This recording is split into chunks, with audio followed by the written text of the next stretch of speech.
Mas, João, como é que foi aquele história do Steve Wonder lá na Panini, né? Pralinê. Pralinê. Cara, aquilo lá eu tava tocando e acabou o expediente meio-dia.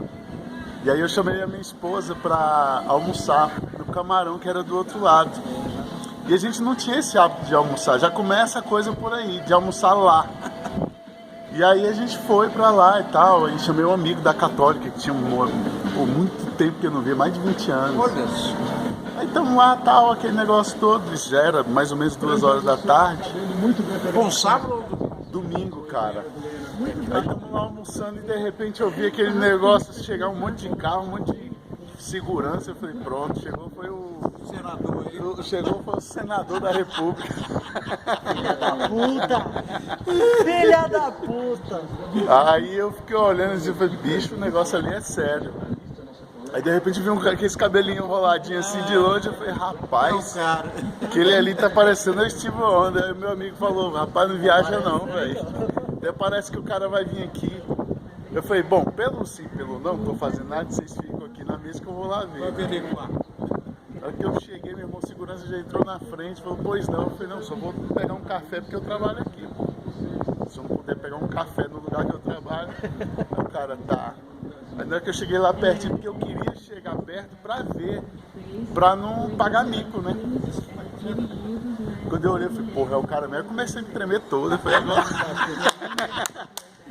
Aí deu vontade de ir no banheiro, vontade de mijar, vontade de chorar. Eu falei, puta. Aí fui, montei o equipamento todo, comecei a tocar.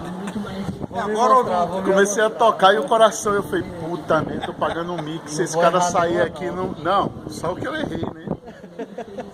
Só o que eu errei. Aí o segurança dele chegou e falou, ó, velho, eu já saquei qual é a tua. Vou fazer o seguinte, vou te dar a dica, tu toca Garota de Ipanema e fica aí na manha. E seja o que Deus quiser. Aí, bicho, ele saiu, depois de 1 hora encaralhada, 2 horas lá.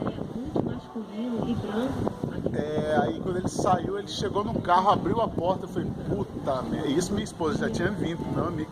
E a galera vendo, né? E eu com a cara de pastel lá, eu falei, puta merda, o cara vai embora, eu vou ficar aqui. Tudo em vão. Aí ele lembrou, porque minha filha tinha falado com ele lá dentro. Ele veio, pediu pra eu perguntar se podia tocar uma música comigo. Eu falei, puta que pariu, tu tá de sacanagem. Pode não, vai, volta pra porra. E eu ligando pros caras, falei, bicho, preciso de um piano aqui agora, um teclado, qualquer coisa, Me acompanhar aí. Aí foi que ele falou pro brother dele lá da segurança lá, pega a gaita lá. E eu, o que ele tá falando, bicho? Aí chegou com a caixinha, né? Tipo de óculos. Eu falei, pô, vai trocar de óculos, né? Aí eu, na hora que abriu a gaita, né? Eu falei, puta, a gaita que tocou Samurai, papai. Aí eu chorei, aí ele pegou, eu falei, e aí, vamos tocar o quê? Vai, tocar Tom Jobim. Falei, bora tocar Wave? Vamos agora. Aí Wave, Garoto de Ipanema, errei tudo. Aí no final eu falei, pô, errei pra caramba. Ele falou, esquenta, eu também. Foi assim. Que bacana, né? É muito legal, o cara é muito bacana. Depois foi pra São Paulo. Esses imprevistos.